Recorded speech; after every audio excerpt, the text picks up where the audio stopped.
연탄 제 발로 차지 마라. 너는 누구에게 한 번이라도 뜨거운 사람이었느냐?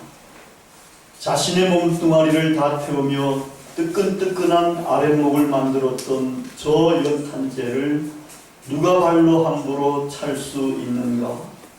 자신의 목숨을 다 버리고 이젠 하얀 껍데기만 남아있는 저 연탄재를 누가 함부로 발길질할 수 있는가? 안도연 씨의 연탄재 함부로 발로 차지 마라 였습니다. 제가 한 번은 한여름에 밖에서 여러 가지 일을 하다가 집에 들어가서 이제 갈증이 나기 때문에 시원한 물을 먹어야 되겠다 하고서 이제 들어가서 물을 먹었는데 그게 미적지근한 물이었어요. 그 미적지근한 물을 한번 이게 먹으니까 굉장히 기분이 상하더라고요. 그래가지고 막 토하고 싶은 생각도 들 정도였는데 제가 워낙 비위가 강하기 때문에 그걸 잘 참았었어요. 근데 그때 딱 생각이 떠오르는 것이 바로 오늘 본문 말씀이었습니다. 차든지 뜨겁든지 해라. 차지도 않고 뜨겁지도 않으면 내 입에서 토하여 내치리라. 이 말씀이 굉장히 잘 이해가 되더라고요. 미적지근하면 토하여 내쳐지는구나. 오늘 여기도 보니까 고추장의 물도 보니까 계속 빨아당겨서 나가는 게 아니라 이렇게 한 번씩 오바이트를 하는 것 같아요. 그러니까 때를 맞춰서 하나님께서 이렇게 오늘 토하여 내친다는 말씀을 전할 때에 바로 그것을 실감나게 하시기 위해서 교회의 집수작물도 이렇게 오바이트 할 정도로 이렇게 만들어 주신 건 아닌가 하는 이런 생각도 얼핏 해보게 됩니다. 사실 오늘 이제 성경 말씀에 나오는 라오디게아 교회는 소아시아 지역에 있던 7개의 교회 가운데 하나입니다. 거기 보면은 칭찬받는 교회, 책망받는 교회, 책망과 징계를 받는 교회가 있는데 책망과 징계를 받는 유일한 교회가 오늘 본문에 나오는 라오디게아 교회였습니다. 여기가 이제 라오디게아 교회가 됩니다. 우리 동영상 한번 이제 보도록 그렇게 하겠습니다. 여기가 이제 라오디게아 교회인데 여기 이쪽이 예루살렘이고 여기가 지중해고 여기가 안디옥이고 골로새, 히에라볼리, 에베소가 있습니다. 여기 에베소는 이제 이 소아시아 지역의 도청 소재지가 될 정도로 큰 도시가 이 에베소입니다. 그 다음에 보면은 이제 여기가 이제 지난 주에도 우리가 살펴봤던 이게 터키 지역이고 여기 페르시아, 바벨론 이쪽 지역이고 여기가 이제 그리스 지역입니다. 7개의 교회가 여기 에베소, 소보나, 도가모, 두아디라, 사데, 빌라델피아, 라오디게아 제일 밑에 있는 이 라오디게아 교회가 오늘 본문에 나오는 그런 교회입니다. 그 다음에 보면은 이 라오디게아 교회가 여기 있는데 여기가 이제 교통을 보면은 이쪽으로 가면서 이쪽으로 이제 골로새 쪽으로 가는 그런 길이고 여기 빌라델피아 쪽으로 이쪽으로 가는 길, 그다음 에베소 도청 있는 거기로 가는 길, 그다음에 이 남쪽으로 가는 길 이렇게 해가지고 보니까 하나, 둘, 셋, 넷, 5개가 이렇게 뻗어나가는 그런 교통의 요지가 되는 이런 도시고 아주 상업적으로도 그렇게 번영한 그런 도시였습니다. 근데 이제 이 라오디게아 보면은 지금 그래도 그 밑에 보면은 대단한 이런 건물들이 들어차 있었던 그런 이제 유적지로 보면은 그 다음 것도 보면은 이런 유적지가 계속 그 다음에도 보면은 이런 유적들이 있어가지고 제법 큰 도시였던 것 같아요. 그리고 이제 교회도 이것도 이제 큰 유적지가 되고 그 다음에 보면은 여기에 이제 교회가 무너져 있는 그런 것이고 그 다음 것도 보면은 이것도 이제 라오디게아 교회였던 그런 유적지라고 이렇게 남아있는 그런 곳입니다. 여기 이 라오디게아 교회는 그러면 라오디게아라는 도시는 이렇게 상업적으로 발달되고 교통의 중심지가 되는 그런 곳이긴 합니다만은 한 가지 아주 대단한 결핍이 되어 있는 그런 도시였습니다. 뭔가 하면은 물 부족인 겁니다. 물이 부족해가지고 이런 물을 어떻게 하느냐 할 때에 여러분 그 로마 시대 때는 그 수로가 굉장히 발전이 됐지 않습니까? 그래서 여기도 마찬가지로 이 라오디게아 도시도 어디서부터 이제 물을 댕겨오는가 하면 히에라볼리라는 북동쪽에 있는 한 9km 떨어져 있는 그 지역에 온천이 있어요. 수로를 만들어 가지고 이 라오디게아까지 끌어오는 거예요. 뿐만 아니라 이제 여기 골로새 뒤에 가면 바비산이라는 아주 높은 산이 있어요. 이 바비산이라는 아주 높은 산이 있는데 여기는 만년설이 있을 정도로 그렇게 이제 높은 산입니다. 그 높은 산인데 그 밑에는 이제 그 만년설이 녹아서 흐르는 물들이 흘러내려가는데 이 차가운 물을 역시 수로를 만들어가지고 끌어와가지고 어디까지 끌어오는가 하면 라오디게아까지 끌어오는 거예요. 이래가지고 그 물을 사용을 하게 되는 겁니다. 근데 이제 라오디게아까지 온천수를 끌어오든 뜨거운 물을 끌어오든 만년설이 녹은 찬물을 끌어오든 간에 거의 10여 킬로 내외의 이 수로를 통해서 오게 되다 보니까 물들이 다가 미적지근하게 된다는 겁니다. 그 예수님께서는 이런 라오디게아의 형편을 잘 아셔가지고 라오디게아 교인들한테 아주 이해하기 쉽도록 그런 자료를 사용해서 비유로 책망의 말씀을 하시게 된 겁니다. 이 라오디게아 사람들이 이 물을 그냥 먹다 보면 너무 이제 미적지근해 놓으니까 이거를 잘 안 먹고 그런다는 거죠. 주님께서는 이제 이 라오디게아 교인들한테 너희들이 미적지근하다 차갑든지 뜨겁든지 아니하고 미적지근해서 내가 못 먹겠다. 내 입에서 너희들을 토하여 내쳐버리겠다. 이렇게까지 책망의 말씀을 하신 것입니다. 여러분, 주님께서 토하여 내친다 그럴 때에 이게 어떻게 될 것 같습니까? 이거는 주님의 나라에 들어가지 못하고 영원한 벌을 받는다는 것들을 시사를 하고 있습니다. 이 주님의 지적에 의하면은 라오디게아 교인들은 미적지근한 그런 신앙생활을 한 겁니다. 그들은 부자들도 많았어요. 그 상업의 중심지가 되고 교통의 요지가 되니까 제법 부자들도 많이 있었습니다. 그래서 이 부유한 사람들은 부유해가지고 자기 만족 가운데 살아가는 거예요. 뭐 특별히 신앙생활 열심히 할 필요도 없어도 잘 사는데 뭘 열심히 해요? 그러니까 긴가민가 어영부영 이렇게 신앙생활을 하는 미지근한 그런 성도들이 됐던 겁니다. 그분들은 스스로 나는 부자다, 나는 부유하다, 부족한 것이 없다. 그런데 뭐 열심히 할 것도 뭐 있겠냐면 이렇게 살아가도 정말 이 세상에서 재미있고 잘 살게 되는데만 이런 식으로 생각하면서 생활을 했다는 겁니다. 그러한 라오디게아 교인들을 향해서 주님은 정말 신랄하게 그들의 영적인 상황을 지적을 해주셨습니다. 그들은 부유한 것이 아니라 굉장히 곤고하고 가련하고 가난하고 눈멀었고 벌거벗었다.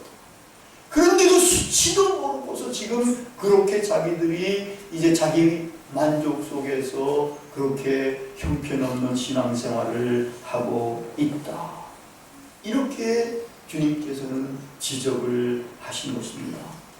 여러분, 부유한 사람이 되면 이렇게 자기 만족 속에서 잘못하면 신앙생활을 어영부영해 갈 수도 있게 되는 겁니다. 그리고 자기 상태를 알지 못하는 겁니다.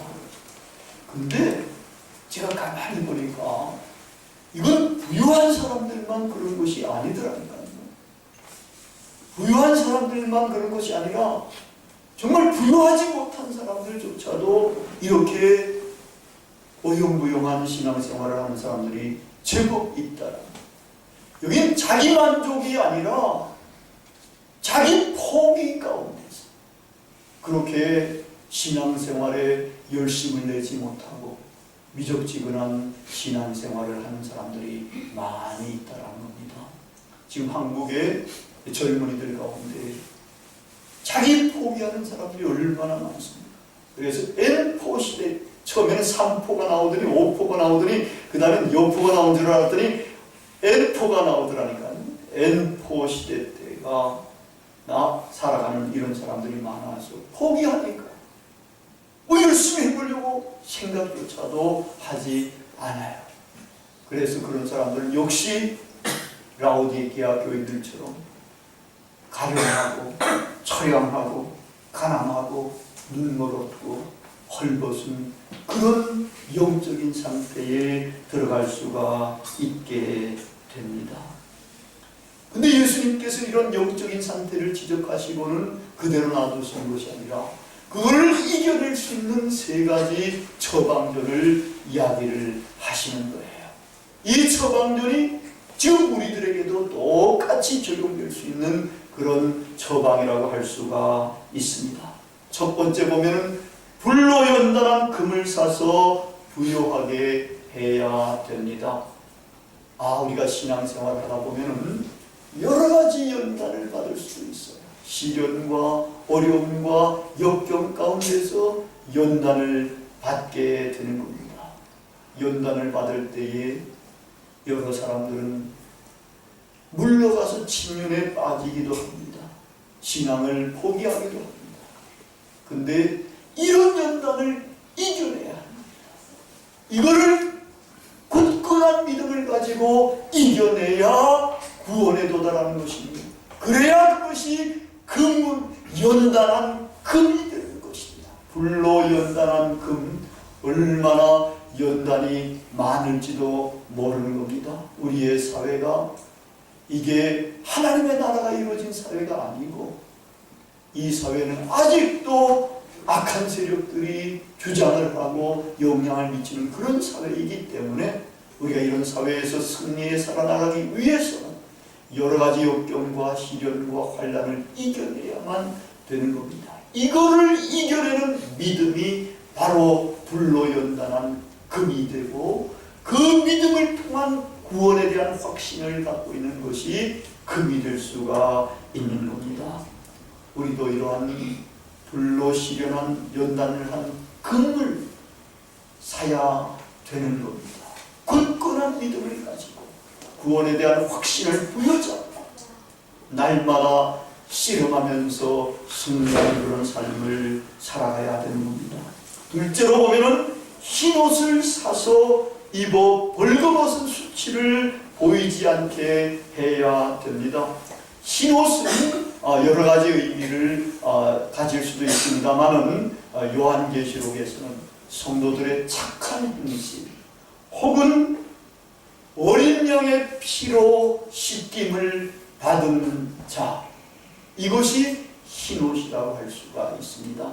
여러분, 어린 양 예수 그리스도 십자가에서 흘리신 이 보혈의 피로 우리의 더러워진 죄를 이에 씻김을 받을 때에 우리는 눈보다 더 희게 되고 양털보다 더 희게 되고 그런 의미에서 흰옷을 입은 그러한 사람들이 되게 되는 겁니다. 정말 기독교의 복음은 대단한 복음입니다. 하나님께서 우리를 구원해 주시기 위해서 독생자 아들을 세상 죄를 지고 가는 하나님의 어린 양으로 세우셔가지고 십자가에 못 박아 죽이시고 거기서 흘린 보혈로 우리를 정결케 해 주시는 것입니다. 이러한 은혜를 받지 못하면 우리가 아직은 벌거벗은 수치를 당한 채로 그것도 모르는 채로 자기 잘난 맛에 살아가고 있을지도 모르는 겁니다. 주님 앞에 나아가서 십자가 보혈의 공로를 힘입고 우리의 모든 죄가 씻겨져서 정결한 사람, 양털보다 더 희어지는 그러한 은혜를 힘입어야 되는 겁니다. 세 번째로는 안약을 사서 눈에 발라 보게 해야 합니다. 이 라오디게아는 안약으로도 유명한 곳입니다. 거기 온천수를 끌어당겨가지고 그것 가지고 안약도 만들고 또 귀약도 만든다는 거예요. 그래서 여기는 안약과 귀약으로 아주 유명한 의료도시까지 됐었습니다. 여러분, 육신적으로도 눈에 병들면은 거기 안약을 만든 이 유명해져 있는 라오디게아니까 그 안약이 얼마나 많이 팔리고 그러겠습니까? 그러니까 그런 것들을 보면서 그것 가지고 눈에 발라서 치료를 하지 않습니까? 이것처럼 영적인 눈이 먼 사람, 영적인 눈이 멀어서 자기가 이렇게 곤고한 것도 모르고 가련한 것도 모르고 벌거벗은 것도 모르는 이러한 영적인 장애인, 영적인 봉사, 이런 것들이 치유함을 받아야만 되는 겁니다. 우리가 벳세다 소경 거지를 치료하신 예수님의 기사도 한번 묵상해 본 적이 있었을 것입니다. 거기도 보면은 예수님께서 안수하시고 첫 번에 눈이 떠지는데 눈이 희미하게 떠진 것 같아요. 사람들이 나무 같은 것들로 보이는 것처럼 걸어다니니까. 그러니까 다시 한번 안수를 하셔가지고 눈이 밝히 떠져서 만물을 밝히 보게 됐다. 그것처럼 우리는 주님과의 관계성 속에서 주님으로부터 터치를 받아서 성령의 터치를 받아서 우리의 영안이 열려야 정말 다른 사람이 누구인가를 알게 되고 만물을 밝히 보게 됩니다. 제가 우리 교회가 이렇게 예수님의 가족 공동체라는 목표를 내걸고 노력을 해가고 있습니다만은 보니까 우리 모두가 다 그리스도 안에서 정말 사랑하는 형제 자매들인데 이 사회가 아직도 그렇지 못해가지고 그런지 우리 교회에서 아직도 그런 부분들이 잘 이루어지는 것 같지는 않은 것 같아요. 점수를 매긴다면 이게 관악 점수가 될까 아니면 조금 더 오를까 뭐 이런 정도가 됩니다. 여기가 정말 우리가 서로 영안이 열려서 그리스도 안에서 우리가 형제자매 된 것을 알게 된다 그럴 때는 형님 먼저 아우 먼저 형님에 대해서 존경해주고 아우에 대해서 사랑해주고 하는 이런 형제 우애가 여기에서 넘쳐나게 될 때에 우리 교회는 명실상부한 예수님의 가족 공동체가 되는 것이고 이러한 교회에 처음에 오는 사람들이 이런 교회에 나와요. 그러면은 이런 교회도 다 있구나 속으로 이렇게 감동을 받으면서 이야 사랑이 넘치는 교회구나. 정말 형제의 우애가 넘치는 곳이구나. 이런 교회로 나도 나올 마음이 생긴다. 이러면서 나올 수 있게끔 돼야 진짜 괜찮은 그런 교회가 되는데 우리 영안이 그렇게 열려야 됩니다. 사도 바울도 보면은 예수님을 핍박했을 때 예수님이 다메섹 도상에서 나타나서 가지고 이 친구가 눈이 멀지 않습니까? 그래가지고 이제 다메섹에 들어가서 아나니아라는 사람을 불러서 아나니아로부터 안수를 받게 될 때에 성령으로 충만하신다. 그때 비로소 이 사람의 눈에서 비늘 같은 것들이 떨어지고 눈을 밝히 떠서 예수님의 13번째 사도라고 그럽니다. 바울을 일명 그런 13번째 사도가 되어서 하나님의 구원 사역을 굉장히 아름답게 이루었던 분입니다. 지금은 우리 기독교가 사도 바울의 영향을 엄청 받아가지고 사도 바울이 교회처럼 이렇게 여겨질 정도로 그렇게 영향력을 많이 준 분입니다. 근데 예수님께서는 이거로 끝나지 않습니다. 여기를 이야기하시고 난 다음에 좀 더 격려하시기 위해서 좀 더 종아리에 채찍을 가듯이 종아리 때릴 때 말이에요. 종아리 때리듯이 그렇게 책망과 징계의 말씀을 하십니다. 이 징계는 멸망시키려고 하는 것이 아니라 어떻든지 간에 좋은 사람으로 만들기 위해서, 우리 아버지가 종아리 때릴 때 애를 망하게 하려고 종아리 때립니까? 어떻든지 간에 좋은 녀석을 만들기 위해서 종아리 때리지 않습니까? 마찬가지라는 겁니다. 그러면서 여기서 예수님은 뭐라고 말씀하신가 하면 열심을 내라는 거예요. 뜨거워져야 한다는 겁니다. 사고 미지근하기 때문에 입에서 내 토에 던졌는데 이제 여러분들은 뜨거워져야 한다는 겁니다. 안약을 바르고 금을 사고 흰옷을 입더라도 이런 상태로서 어떻게 돼야 되는가 하면 뜨거워져야 된다. 열심을 낸다는 것은 마음속에 뜨거운 정열이 생긴다는 겁니다. 누구를 향해서, 누구의 일을 향해서, 주님을 향해서, 주의 일을 향해서 마음에 열정이 생긴다는 것입니다. 마음이 뜨거워지는 것입니다. 가슴이 불타는 것입니다. 젊은이들의 정열이 불타듯이 그렇게 주님을 향해서 열심을 내야 되는 것입니다.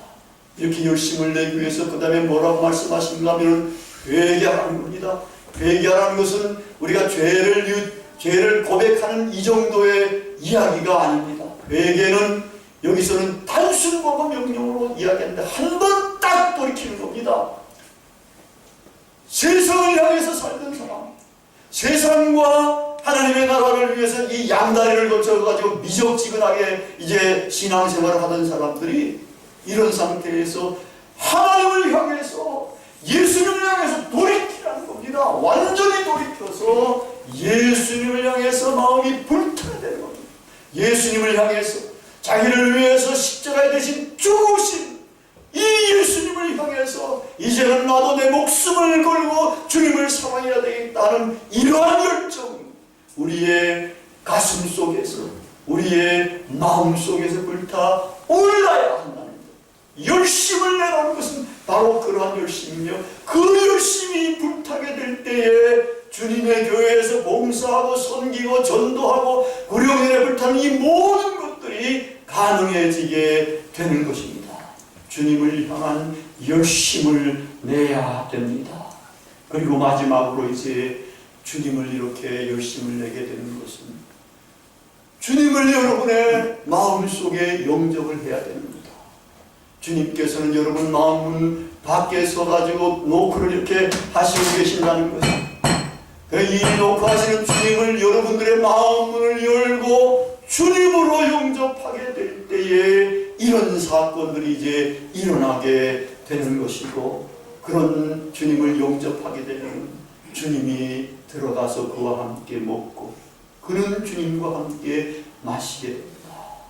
주님과 함께 먹고 마신다는 것은 정말의 하나님의 나라에서 그렇게 먹고 마시는 것을 이야기하시지만, 그것이 여기에서도 선취적으로 주님이 우리 마음속에 들어와서 좌정에 거하시게 될 때에 주님께서 우리를 아름답게 인도해 주시고 먹여주시고 영적으로 아름답게 키워주시고 모든 좋은 것들을 함께 해주시게 되는 그런 것이 일어나게 되는 것이죠.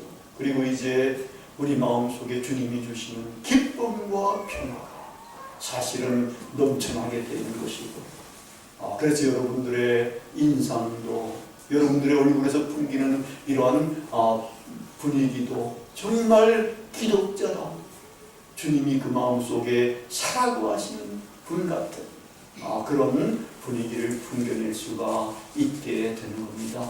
그런데 마지막으로 주님께서 놀라운 약속을 해주십니다. 만약에 이렇게 해서 여러분들이 이기는 자가 되면은 어떻게 하느냐 할 때에 하나님께서 예수님을 하나님의 보좌 곁에 앉게 주신 것처럼 나도 너희들을 내 보좌에 함께 앉게 해 주게 될 것이다. 여러분, 주님의 보좌에 함께 앉는다는 것 대단한 겁니다. 이 세상에서 여러분이 성공하지 못했다도 괜찮습니다. 이것만 되면 이 세상에서 이것이 안 된 채로 최고로 성공한 사람보다 더 탁월하게 되는 겁니다. 하나님의 영광의 보좌 옆에 예수님, 그 옆에 우리들이 앉게 되게 된다는 거예요. 근데 그 보좌 앞에 어떤 사람들이 경배하고 있는다는 건 영물들, 구원받은 사람들, 그 보좌 앞에 다가 주님 앞에서 엎드려서 경배를 하고 있지 않습니까? 근데 그런 자리에 우리도 참여해서 주님의 영광을 함께 누릴 수가 있게 된다는 겁니다. 볼지어다 이 세상에서는 너희가 환난을 당하나 담대하라. 내가 세상을 이겼다. 우리도 이기는 자가 되어야 되는 겁니다. 이기는 자에게만 놀라운 약속이 주어지는 겁니다. 가다가 아니 가면은 아니 간만 못하고, 타다가 중간에 꺼지면은 볼품없는 몽당이가 되는 것이고, 그러나 끝까지 타면, 끝까지 불타서 이기면 이렇게 놀라운 약속이 우리에게 주어집니다. 하늘의 놀라운 영광의 자리에 우리가 차지하게 될 수가 있습니다. 만약에 우리가 주님을 향해서 끝까지 불탄다면 어느 누구도 우리를 발로 이제는 더 이상 찰 수가 없게 됩니다. 처음 소개했던 그 시를 우리에게 적용하면서 말씀을 마치겠습니다. 나는 어느 누구에게 한 번이라도 뜨거운 사람이 되었습니까? 나는 주님에게 뜨거운 사람인가? 다 같이 기도하시겠습니다.